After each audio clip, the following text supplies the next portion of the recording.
سلطان صلاح الدین ایوبی سیریز دیکھنے سننے اور چاہنے والوں کو میری طرف سے السلام علیکم۔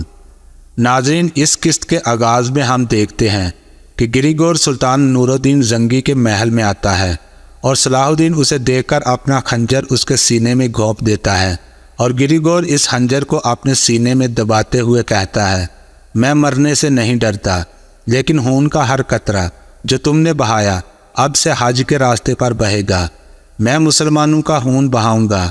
یہ سن کر صلاح الدین ایوبی دوسرا ہاتھ بھی اس کی جانب بڑھانے لگتا ہے تو سلطان انہیں روک دیتے ہیں اور ہاتھ پکڑ کر صلاح الدین ایوبی کو پیچھے ہٹ جانے کا اشارہ کرتے ہیں۔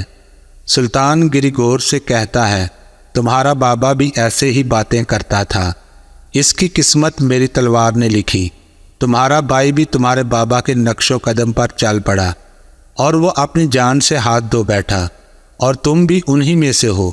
اگر تم نے عبرت حاصل نہیں کی تو اب تمہاری باری ہے۔ تو گریگور کہتا ہے، آپ فکر نہ کریں، میں اپنے بابا کا انتقام اور اپنے بھائی کا انتقام صلاح الدین سے لوں گا۔ اب تم مجھے استاد اعظم دو گے۔ تو اس پر صلاح الدین ایوبی کہتے ہیں، پہلے ہم نے اسے اسقلان کے بدلے میں رکھا تھا، اب جب تک اس غدار کا پتہ نہیں چل جاتا ہم اس کو آپ کے حوالے نہیں کریں گے۔ اب بدلے میں جو ملے گا وہ نہ صرف اسقلان بلکہ اس غدار کی جان بھی ہوگی۔ یہ سن کر گریگور کہتا ہے، چلو پھر اسی پر چلتے ہیں، اب تم میرے جنگجو اور صلیبی فوج کے سپاہی اپنے سامنے پاؤ گے، تمام صلیبی فوجیں ایک ساتھ ہو جائیں گی، اور تم مسلمان کیا اس حالت میں ہو کہ ہمارا مقابلہ کر سکو؟ اس کے جواب میں سلطان کہتے ہیں، میں نے کئی کافر مملکتوں کو دیکھا ہے، تمہیں لگتا ہے کہ تم مجھے ڈرا سکتے ہو؟ ہرگز نہیں۔ ان سب سے پوچھو، ان سب پر نور الدین زنگی کی تلوار کی نشان ہے۔ یہ سن کر گریگور چلاتے ہوئے کہتا ہے، پھر اپنی تلواریں باہر نکالو، ہر جگہ خون پھیل جائے گا، لیکن اگر تم یہ نہیں چاہتے تو تمہارے پاس کل تک کا وقت ہے، استاد اعظم کو میرے حوالے کر دینا، ورنہ میں تمہارے ایک ایک قیدیوں کا سر تمہیں بھیجوں گا۔ ادھر بادشاہ پالڈن اپنے کمانڈر کے ساتھ آگے بڑھتا ہے اور کہتا ہے، یہ گریگور کیا کرنے کی کوشش کر رہا ہے؟ پہلے اس نے قیدیوں کو نہیں چھوڑا، اب اس نے حج کے راستے پر قدم رکھ دیا۔ ان کی باتیں سن کر اندر بیٹھی ہوئی وکٹوریہ بادشاہ کو جواب دیتی ہے، گریگور کو حج کے راستے کا میں نے کہا ہے۔ اس پر بادشاہ پوچھتا ہے، تم یہ کیسے کر سکتی ہو؟ ہم نے تمہیں اس معاہدے کے بدلے میں بچایا، کیا تم زنگیوں کے ساتھ جنگ شروع کرنا چاہتی ہو؟ تو وکٹوریہ کھڑے ہوتے ہوئے کہتی ہے، بس بہت ہو گیا، یہ اس لیے نہیں ہوا کہ ہم لڑے نہیں۔ یہ سن کر بادشاہ کہتا ہے، گستاخی مت کرو، تمہارے سامنے صرف تمہارا بھائی نہیں بلکہ ایک بادشاہ بھی کھڑا ہے۔ تو وکٹوریہ کہتی ہے، اس تخت پر چڑھنے کے لیے آپ نے ہماری ماں سے لڑائی کی، اب سوچتی ہوں تو کہتی ہوں کہ اس تخت پر کاش ہماری ماں ہوتی۔ اس کے علاوہ مجھے یقین ہے اگر یہ تخت ایک عورت کے ہاتھ میں ہوتا تو اسے بہتر طریقے سے سنبھالا ہوتا۔ یہ سن کر بادشاہ اسے مارنے کے لیے ہاتھ اٹھاتا ہے اور پھر روک لیتا ہے اور کہتا ہے، تم انہی کی طرح خود غرض اور بے وقوف ہو۔ اس پر وکٹوریہ کہتی ہے، اگر آپ کچھ نہیں کر سکتے تو تخت چھوڑ دیں، یہ جنگ کا وقت ہے۔ جواب میں بادشاہ کہتا ہے، جنگ اور امن دونوں کا وقت ہے۔ دوسری طرف زنگی محل میں صلاح الدین سلطان سے کہتے ہیں، ہر بار گریگور ہمیں دھمکی دیتا ہے، کیا ہم اسے ایسے ہی زندہ جانے دیں گے؟ اس پر سلطان کہتا ہے، میں اس کی جان لے لیتا، لیکن یہ وقت ٹھیک نہیں تھا۔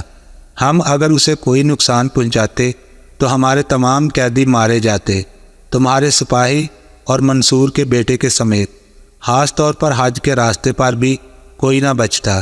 تو صلاح الدین کہتا ہے، میں ان کی زندگی کے بارے میں سوچتا ہوں، لیکن گریگور جب بھی خون بہائے گا ایسا ہی ہوگا۔ اگر ہم خاموش بیٹھے رہے تو یہ ہمیں سانس نہیں لینے دے گا، اس کے لیے ہمیں ٹھوس اقدامات کرنے کی ضرورت ہے۔ تو سلطان کہتا ہے، ہم جلد ہی اسقلان پر حملہ کریں گے۔ یہ سن کر صلاح الدین ایوبی حیرانگی سے پوچھتے ہیں، اسقلان پر حملہ کریں گے کیا؟ تو جواب میں سلطان کہتے ہیں، نہیں، اگر فوج حرکت کرے گی تو وہ تمام قیدیوں کو مار ڈالیں گے۔ سب سے پہلے ہم انہیں اندر سے ماریں گے اور تم مارو گے۔ تم اندر داخل ہو گئے اور میں فوج جمع کروں گا، تم اندر سے قیدیوں کو باہر نکالو گے۔ اس کے بعد ہم اس کا محاصرہ کریں گے۔ یہ خطرہ جو پھوڑے کی طرح بڑھ رہا ہے، ہم اسے جڑ سے کاٹ دیں گے۔ ناظرین، اس کے بعد ہم دیکھیں گے گریگور کمانڈر کے ساتھ اسکلان میں منصوبہ بندی کرتے ہوئے کہتا ہے، میں نے انہیں کل تک کا استاد اعظم کو چھوڑنے کا وقت دیا ہے، لیکن زنگی ضرور کوئی نہ کوئی حرکت کریں گے۔ کمانڈر کہتا ہے، کیسی حرکت؟ جواب میں گریگور کہتا ہے، اسکلان کے لیے اقدامات۔ یہ جگہ ان کے لیے خطرہ ہے، وہ جانتے ہیں یہ ختم نہیں ہوگا، تو اس لیے ہم اسکلان کی حفاظت کے لیے تیاریاں کریں گے۔ ہمیں اپنے دفاع کو مضبوط کرنے کی ضرورت ہے۔ فوراً قدس پیغام بھیجو، ٹیمپلرز کو بھیجا جائے، سب کو ہماری تیاریوں سے آگاہ کرو۔ اگر زنگی سپاہی یہاں آ جاتے ہیں تو ہر صورت میں جہنم میں گریں گے۔ حکم ملنے کے ساتھ ہی کمانڈر وہاں سے چلا جاتا ہے۔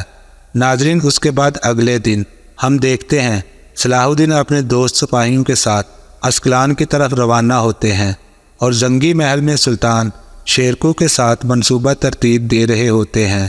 سلطان کہتے ہیں، صلاح الدین قیدیوں کو رہا کروائے گا۔ قیدیوں کے رہا ہوتے ہی ہم محاصرہ شروع کریں گے۔